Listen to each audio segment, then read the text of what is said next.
BJP 46 पर। राजस्थान और मध्य प्रदेश में मुझे नहीं लग रहा है कि अब कोई भी बहुत ज्यादा बड़ा बदलाव होगा, लेकिन हाँ छत्तीसगढ़ में अभी भी कांटे की लड़ाई बनी हुई है। 20 से 22-25 राउंड की ये पूरी काउंटिंग होती है। मुझे लगता है 5-6 राउंड पूरे हो चुके होंगे।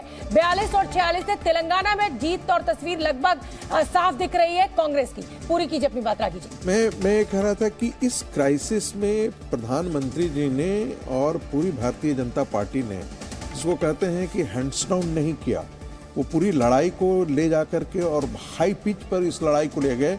प्रधानमंत्री जी ने वैचारिक मुद्दों को और जो प्रशासनिक मुद्दे हैं उनको उठाया, और शिवराज सिंह चौहान ने खास करके मध्य प्रदेश के अंदर जो है बहुत इमोशनल, आप मामा जी को आप दोबारा मुख्यमंत्री देखना फिर से मुख्यमंत्री बनना देखना चाहोगे या नहीं चाहोगे, तो कहीं ना कहीं वो अपने मतदाताओं से बार बार पूछ रहे थे, हमने आपके लिए इतना किया है।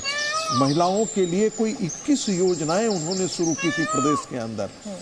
दूसरी तरफ कांग्रेस पार्टी आज जीत गए हैं तो हम ये क्रेडिट दे रहे हैं, लेकिन अगर आज राजस्थान में अच्छी स्थिति में अशोक गहलोत होते तो शायद हम चिरंजीवी को दे रहे होते, और ये बिल्कुल वैलिड सी बात है। कहीं भी अगर सफलता मिलती है तो वो क्रेडिट जाता है। मैं यही कह रहा हूँ ना कि कांग्रेस जो है अपनी जीती हुई बाजी हार जाती है, भारतीय जनता पार्टी अपने दुश्मन के जबड़े से भी जीत दिसंबर को दिल्ली में बड़ी बैठक होगी। इंडिया गठबंधन की ये बैठक होनी है, मल्लिकार्जुन खड़गे के आवास पर ये बैठक होगी। अभी तक तमाम जो घटक दल थे इंडिया गठबंधन के, वो ये कह रहे थे कि साहब कांग्रेस तो इंटरेस्टेड ही नहीं है। तो अब ये तारीख आ गई है फौरन, आप बड़े राज्यों के चुनाव से फ्री हो गए। मैंने शुरुआत में ही आपसे कहा था कि इन नतीजों के बाद अब इंडी गठबंधन का भविष्य थोड़ा सुरक्षित हो गया है। कांग्रेस को अगर यहाँ पर अच्छी जीत मिल जाती मध्य प्रदेश में और छत्तीसगढ़ में, और जैसा वो कह रहे थे कि राजस्थान में भी अच्छा कर लेंगे, आप मानकर चलिए कि कांग्रेस का एरोगेंस अपने टॉप लेवल पे होता और क्षेत्रीय दल और हाशिए पर जाते। उसके बाद बात नहीं बनती, सीटों के बंटवारे में लड़ाई होती। डॉक्टर अजय उपाध्याय, अब आगे एके वाजपेयी साहब का मैं रुख कर लेती हूँ। एके वाजपेयी साहब, इन नतीजों को आप कैसे देख रहे हैं? ये तो बल्ले बल्ले। मैं एक मिनट बात है, जनता ने मोदी की गारंटी पे मोहर लगा दी है। एक तो ये बातें हैं, और दूसरी बात ये है कि जनता ने मोदी के प्रति विश्वास भी दोबारा से जता दिया है। और अब ये हो गया है कि मतलब विधानसभा में भी मोदी को कोई दिक्कत नहीं है। लोकसभा तो पहले भी तय थी, लेकिन अब जो राज्य के चुनाव होंगे उसमें भी मोदी जी ही सर्वमान्य नेता होंगे। तो ये 3 चीजें हुई हैं। और चौथी चीज जो सबसे बड़ी बात है, दुष्प्रचार नहीं चलेगा। काम करोगे, जनता महसूस करेगी। तो कितने भी अटकलें लगाए जाओ, कितना भी गुमराह करने की कोशिश करो, वो जीत उसी आदमी की होगी जो काम करेगा। और एक मोदी जी का एक और बड़ा भारी चला है कि भ्रष्टाचार के खिलाफ लड़ाई जारी रहेगी, और मैं भ्रष्टाचार के खिलाफ कोई समझौता नहीं करूँगा। बड़ी कोशिश की इन्होंने, ईडी मिसगाइड हो गई, ये हो गया, वो हो गया, कुछ नहीं चला। एक और इस चुनाव में निकल के आया कि जातिगत जनगणना का जो नारा राहुल गांधी ने भी दिया, बाकी लोगों ने दिया, और राहुल गांधी ने तो हर बार उस बात को कहा, वो भी नारा नहीं चला है। बड़ी खबर इस समय की बता दें, 22,148 वोटों से वसुंधरा राजे झालरापाटन से आगे चल रही है। 8वें राउंड की गिनती के बाद ये निर्णायक बढ़त है वसुंधरा राजे के लिए। और जैसा कि हम बार बार कह रहे हैं, मुख्यमंत्री वसुंधरा राजे होंगी या दिया सिंह होंगी, क्योंकि दिया सिंह भी महिला चेहरा होने के नाते एक जिसे कहा जाए कि फ्रंट फुट पर है। बोलिए मुकेश जी।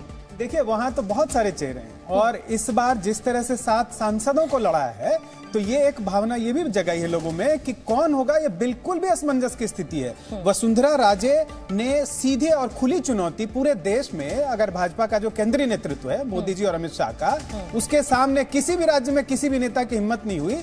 लेकिन वसुंधरा जी के साथ उनका समीकरण कभी नहीं अच्छा रहा, कभी नहीं बैठा। और देखिए, इस चुनाव से पहले जितनी समितियां बनी चल रहे हैं विजय बघेल से, उनके चचेरे नहीं भतीजे हैं। नहीं, पर एक बात आपको बताऊं, भूपेश बघेल की टिप्पणी देखिए, एरोगेंस था। कोई भी सरनेम बघेल लगा लेगा। मैं इंटरव्यू देख रहा था, उसमें कहा कोई भी सरनेम बघेल लगा लेगा तो वो हमारे परिवार का ना थोड़ी हो जाएगा। बताइए, इस तरीके की बात उन्होंने एक इंटरव्यू में कही थी चुनाव के दौरान में। और मैं इसीलिए कहता हूँ, यहाँ पर राहत इंदौरी का शेर यहीं पर याद आता है कि एरोगेंस नहीं चलती, कि लू भी चलती थी तो वादे शबा कहते थे, पैर पसारे अंधेरों को दिया कहते थे, उनका अंजाम तुझे याद नहीं है शायद।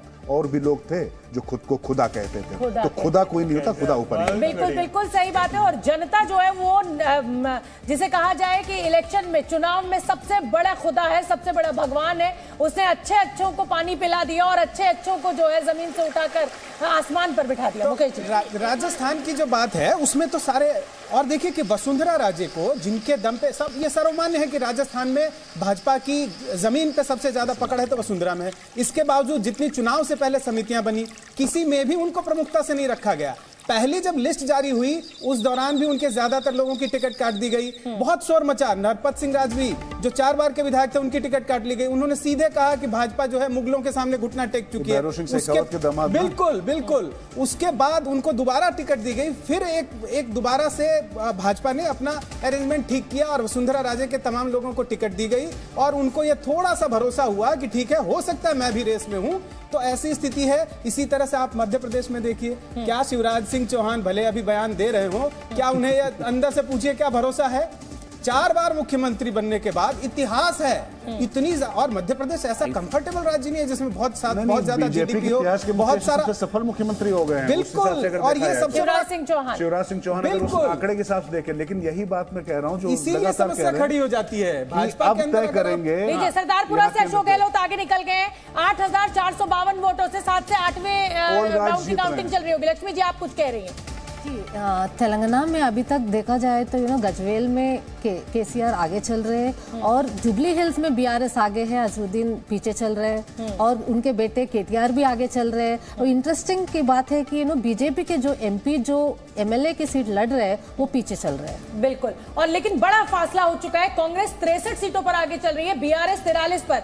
20 सीटों का ये है बीजेपी की। लेकिन देखिए, 1 सीट से 9 सीट्स बीजेपी के लिए विन विन सिचुएशन है। और क्योंकि इसको बार बार 2024 के सेमीफाइनल के तरीके से पेश किया जा रहा है रागी जी, ये मुझे लगता है कि बीजेपी के लिए एक बहुत ही उत्साही नतीजे हैं। देखिए 3 राज्य तो जीत ही रहे, लेकिन उसके बाद अगर आप तेलंगाना जैसी जगह पर अपनी जगह, राजस्थान से दिया कुमारी आगे चल रही है। जितना उनका स्वाभाविक है, उनकी होम कॉन्स्टिट्यूएंसी उन्हीं का घर है जहां पर वो सीट लड़ रही है। लेकिन दिया कुमारी इसलिए इंपॉर्टेंट फैक्टर क्योंकि जो 4 प्रोबेबल्स हैं उसमें दिया कुमारी को मैं सबसे स्ट्रॉन्ग कैंडिडेट मानता हूं। उधर किरोड़ी लाल मीणा जो है वो आगे चल रहे हैं झालरापाटन से। वसुंधरा राजे, यहाँ तो रिकॉर्ड वोटिंग हुई थी, वसुंधरा को कोई नहीं हरा सकता है, उनका खुद का क्षेत्र है। और देखिए, सबसे आश्चर्यजनक अगर कोई नतीजा है तो ये छत्तीसगढ़ का, जहां पर बीजेपी 48 सीटों पर आगे, कांग्रेस 40 पर 2 पर। और ये देखिए 199 भूपेश बघेल पीछे चल रहे हैं। दीपक जी, भूपेश बघेल पीछे चल रहे हैं विजय बघेल से। पीछे चल रहे हैं। और हम लोग यहाँ पे एरोगेंस की बात कर रहे थे कि कोई भी बघेल सरनेम लगा ले तो वो हमारे परिवार से नहीं हो जाता है। राजकिशोर जी ने यहाँ पर मेंशन किया। और मुझे लगता है कि अहंकार जो है वो पब्लिक जो है उसका सबसे अच्छा जवाब देती है, चाहे वो किसी भी नेता में हो, किसी में भी। अक्सर हुआ है, आप याद करिए कि मतलब ऐसा नहीं कि आज कांग्रेस के साथ हो रहा, किसी समय बीजेपी के साथ भी हुआ था। जब एरोगेंस दिखाई गई तो उसका भी जवाब जनता, क्योंकि जनता जो है वो सबको वो बता देती कि हम भी जनार्दन भैया हैं। जब वोट डालने आएंगे तो जनार्दन तो वो बता देती कि हम ही हैं। एंड ऑफ द डे वो अपना वो कर देती। और मैं बार बार एक बात कह रहा था, जो चुनाव इसकी बात हो रही कि मुख्यमंत्री कौन बनेगा, आज की तारीख में भारतीय जनता पार्टी में कोई ये नहीं कह सकता किसकी प्रोबेबिलिटीज क्या है। और देखिए, इस समय टीवी स्क्रीन पर हम ये दिखा रहे हैं कि बीजेपी के हक में क्या गया और कांग्रेस के हक में क्या नहीं गया। देखिए, सनातन जो है बीजेपी ने कैश कर लिया, अशोक गहलोत के उसमें नहीं गया। भ्रष्टाचार का मुद्दा जो है वो बीजेपी के हक में गया, अशोक गहलोत को उस पर पटक नहीं दी पब्लिक ने। और ऐसा ही कुछ मुझे छत्तीसगढ़ में, हालांकि छत्तीसगढ़ में कांग्रेस कोई बहुत ज्यादा सीटों से नहीं हार रही है। ये सनातन का मुद्दा चल गया, आप क्या कहेंगे? देखिए, मैं सनातन के कभी भी खिलाफ नहीं हूं, लेकिन हाँ, अगर सनातन के नाम पर दूसरे